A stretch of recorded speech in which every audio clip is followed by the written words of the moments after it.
everyone, good morning. So time check, it's already 6 a.m. here in the Philippines.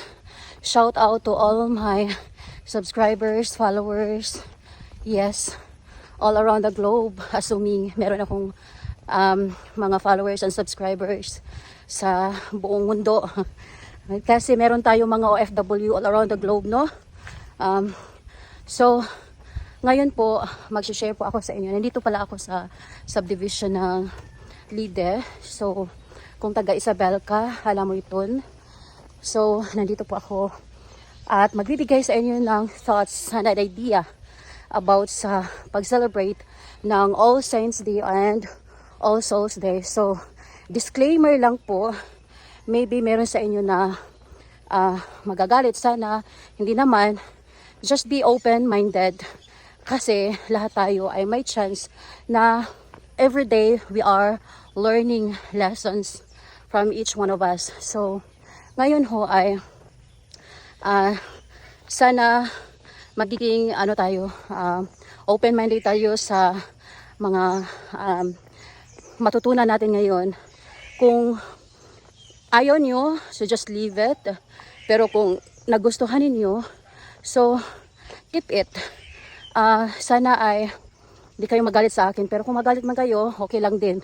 Kasi hindi naman lahat ng tao ay mapiplease natin. But anyway, ang i-share ko po sa inyo is ang pag-celebrate ng Halloween. So, ano nga ba ang Halloween?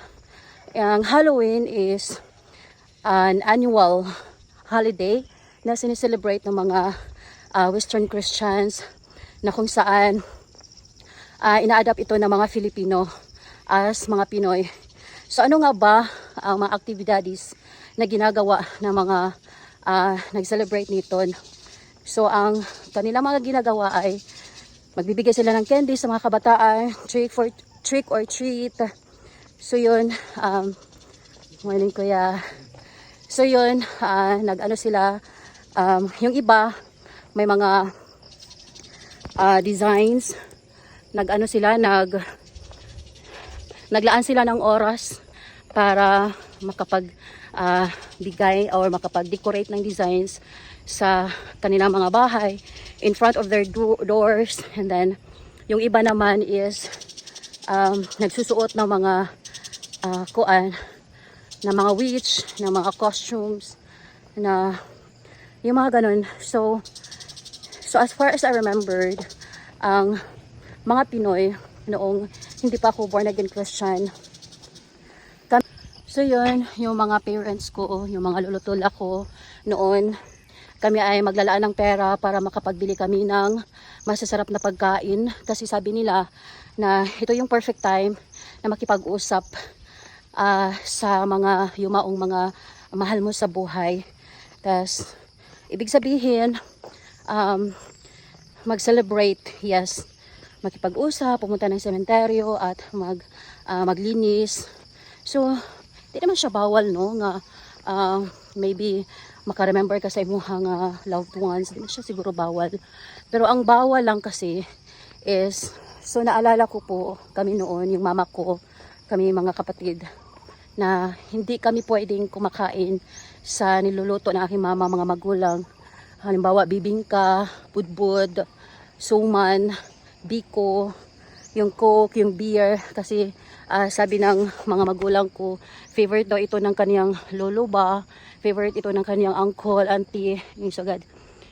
So, kung andyan na sa table yung mga pagkain, ngayon mga alas 6 siguro ng hapon.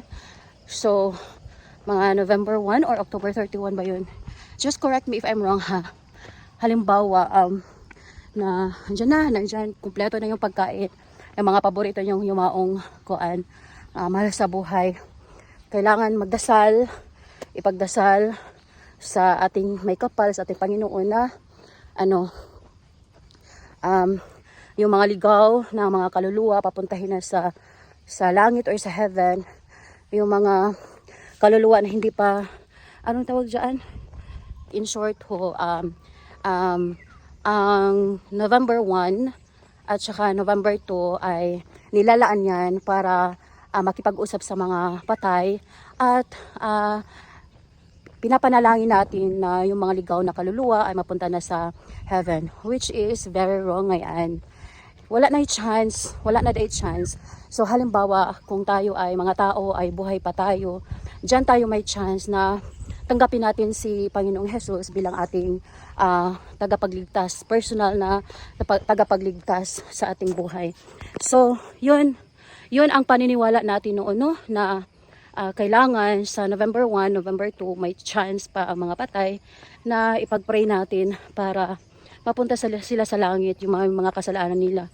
Oo, matagal kaming mag-pray noon, yung novena ba tawag doon. Matagal kami, 6 p.m. to maybe 8, mga 2 oras siguro kami magpipray na ipagdasal ang mga yumaong mga mahal natin sa buhay. So yun, yan ang pinaka-purpose talaga. Pero kung naalala ninyo po yung story ni Lazarus at saka yung mayaman na tao, yung dato, opo. Kung sana ay ma-open inyo ang iyong mga mata, yung mga kaalaman ninyo, na ito po ay hindi kalulugod ng ating Panginoong Jesus. Ito po ay yung mga mayroon akong nakikita na mga Kristiyanos, no, yung mga kagaya natin na may panalangin or may faith kay Jesus Christ. May nakikita po ako na nagsiselebrate sila ng ganito, which is very wrong. Kasi parang hindi na nag-glorify, hindi nag-glorify ang ating Panginoong Jesus natin. Kasi parang ang nag-glorify na ngayon is si Satan. Kasi akalain mo, yung mga costume is mga pang-devil, yung may mga witch, yung mga pumpkin, yung mga skeleton. Para bang nasa darkness tayo, you cannot play with the devil. So yun po, yan po ay labag. Kasi if you remember, balik ho tayo sa story ni Lazaro at saka yung dato. Maybe, probably, si Lazaro at saka yung mayaman na tao, siguro magkakilala sila noong nasa lupa pa sila, yung hindi pa sila namatay ba? Siguro magkakilala pa sila. So, yung mababasa natin ito sa Luke or sa Lucas. Just correct me if I'm wrong, ha? I am open for correction. So, yun pong si Lazaro nasa nakapatik po ito sa Bible na si Lazaro at saka yung mayaman ay namatay, silang dalawa. So nakapatik doon na si yung mayaman na tao, sabi niya Panginoon, tinawag niyang Panginoon is referring to Abraham. Sabi niya, Panginoon, pwede ba yung finger ni Lazaro na ilagay sa tubig at ilagay naman yung finger niya sa dila ko para maibsan naman yung sakit dito sa hell. By the way, yung mayaman na tao is namatay siya, andun siya sa hell pagkatapos, and then si Lazaro naman probably nasa heaven. So, yan ang pagsusumamo ng isang tao na nasa hell.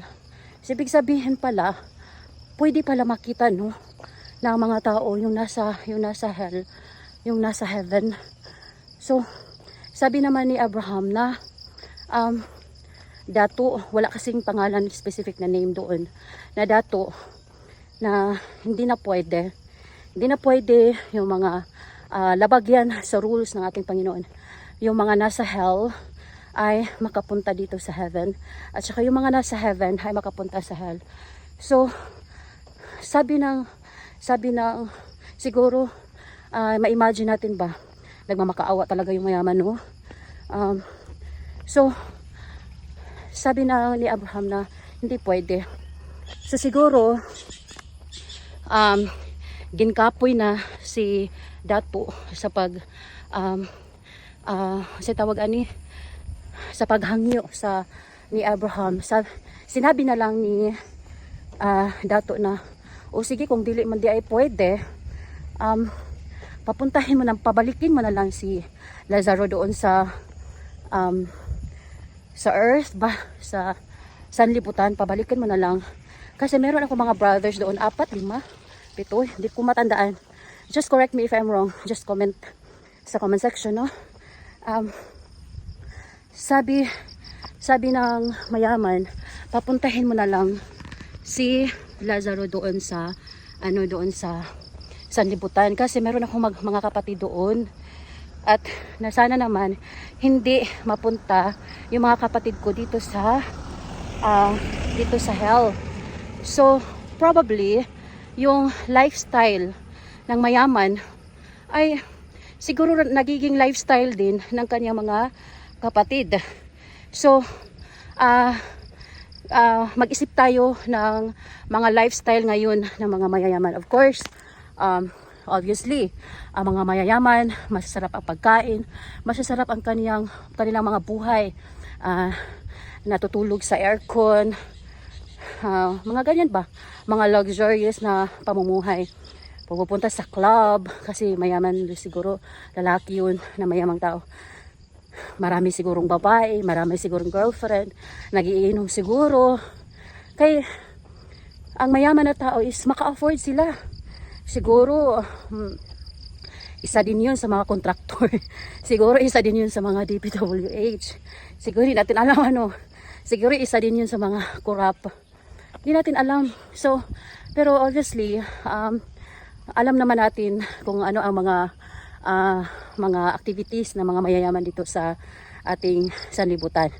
So, isipin na lang din natin na si Lazaro ay mahirap. So, sa Bible nga, ang description ni Lazaro is yung pagkain ng ero, ayam, aso, kinakain ni Lazaro. Kasi ganyan siya kahirap. May sakit pa ata yun si Lazaro. Yung sakit na parang, sanla ba yun? Just correct me if I'm wrong, ha? I'm just so open for correction. So let's just think that way na lang, na mahirap talaga, walang bahay siguro si Lazaro. Or basta yung isipin na lang natin ang pinakamahirap na tao, siguro ganyan. So, sabi ng mayaman na tao, papuntahin mo, pabalikin mo si Lazaro sa tawag nito, sa sanlibutan kasi nandun yung mga kapatid ko. Pero sabi ni Abraham, hindi ko word for word na matandaan na kung hindi sila disclaimer, hindi po ito nga ko word for word. Siguro natandaan ko doon na kung hindi, meron naman siguro mga pastors, mga nagpipray sa inyo. Kung hindi ka naniniwala, tapos papuntahin natin si Lazaro. Himuon sigurong katawan si Lazaro. Samot, di ba? Pero sabi doon, wala kasi mga patay na babalik sa pagkabuhay. Hindi ko po alam, basta ganito yung story. So yun lang ang punto ko po ba na ang November 1 at saka November 2, ang purpose natin is pag-celebrate, pakipag-usap sa ating mga yumaong mahal sa buhay para makapunta sa langit. So hindi pala yun. Yung mga namatay nga pala ang nagpipray sa atin na sana yung mga kapatid ko, yung mga mahal ko sa buhay ay tatanggapin nila si Panginoong Jesus. So yan. Sana ay sana ay naliwanagan kayo. At mula noong nalaman ko ang mga ganito, importante kasi na magbasa tayo ng Bible kasi yung pinaniniwalaan natin ngayon, meron pala na labag sa kalooban ng ating Diyos. Yung mga practices natin ngayon, meron pala na labag. So, ang pinaka-kuan dyan, no? Ang pinaka-key talaga is magbasa ng Bible para hindi tayo ang pinaka-key is magbasa talaga tayo ng Bible, no? At before tayo magbasa ng Bible, kailangan natin ipag-pray na makaintindi tayo sa ano ibig sabihin dyan.